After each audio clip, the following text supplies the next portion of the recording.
falou do pombo, que é um animal que tem magnetorrecepção, tá no meu vídeo aqui, se você quiser ver. Agora a gente vai falar de um animal que tem ecolocalização. Os golfinhos e as baleias, no caso, eles são animais que têm um sistema interno, biológico, que se chama ecolocalização. A ecolocalização é um sistema que ajuda esses animais a acharem direção. Eles ajudam os animais a se locomoverem. Então, eles usam o eco para saber a densidade dos corpos, para saber a densidade dos objetos e assim se locomover. Então, eles fazem aquele som, eles têm um som específico dentro deles, né? A voz deles, o som, etc. Tem o assovio, tem o clicar, tem o grito, tem, enfim, uma série, um conjunto de barulhos que eles têm.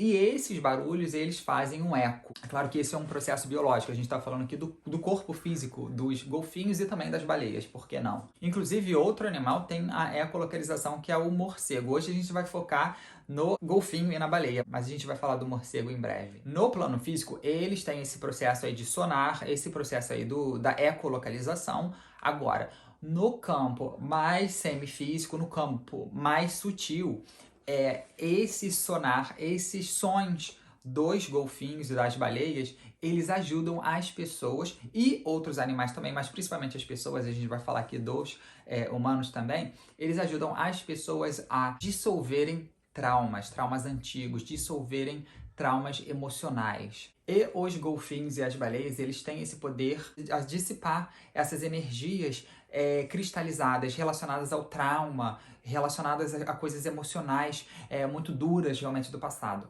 Como a gente viu lá no vídeo dos pombos, eles ajudam muito na dissipação, na verdade, no redirecionamento dos pensamentos. Os pombos são mais ligados aos pensamentos. Agora, os golfinhos e as baleias são mais ligados às emoções. Então, né, essa daí é uma coisa interessante, né? Um animal mais ligado ao ar e o outro mais ligado à água. E, consequentemente, mais ligado às emoções. Então, os golfinhos e as baleias, né? O ruído deles, na verdade, ajuda muito a dissipar uma coisa traumática. Inclusive, muitos mentores espirituais, muitas pessoas aí no mundo espiritual ajudam outro grupo aí de pessoas necessitadas, levando essas pessoas até lugares no mar, né, assim, acima da água, onde exista muitos golfinhos aqui no plano físico, golfinhos e baleias, e com aquele barulho ali, ajudam eles a perdoarem, ajudam eles a se livrarem de muitos traumas, sabe? Aquelas pessoas que, por exemplo, desencarnam ainda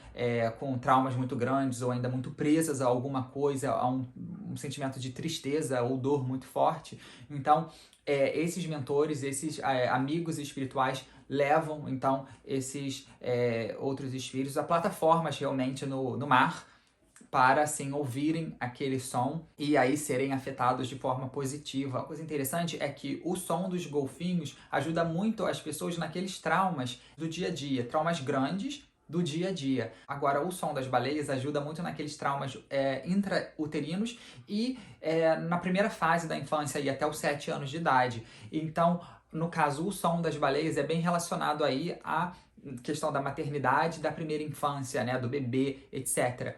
Então, se você tem algum trauma de infância, da primeira infância, ou de bebê, ou alguma coisa assim muito triste, ou teve dificuldade para nascer, ou alguma coisa do tipo, ou às vezes se você é gêmeo e um dos bebês morreram, né, antes de nascer, enfim, o som da baleia pode te ajudar. E se você tem um trauma, por exemplo, um acidente, alguma coisa assim muito triste também, ou uma coisa muito chocante na sua vida, aí já é mais indicado o som dos golfinhos. O som dos golfinhos é indicado a casos de alegria, ou seja, da falta de alegria, na verdade. Então, aquele trauma que causa a falta de esperança, a falta de alegria. E o som das baleias é indicado para aqueles casos onde houve a interrupção da maternidade ou a interrupção de algo relacionado a sentimentos maternos, principalmente. Então, esses dois animais são muito importantes para o mundo. É importante que eles estejam no mar e não em piscinas ou em zoológicos ou parques aquáticos, porque eles precisam exercitar essa vocalização de forma natural. Então, por exemplo, se você ouvir um golfinho ou uma baleia em um parque aquático, aquele som não vai te ajudar, porque ele não é um som feliz, não é um som de liberdade.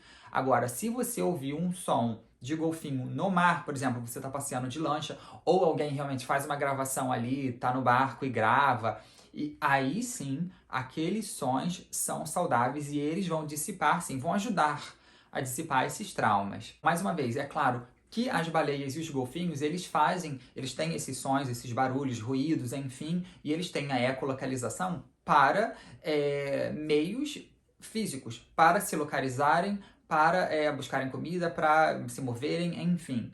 O que acontece é que, de forma natural, positivamente falando, isso acaba afetando o humano que vem a ouvir isso.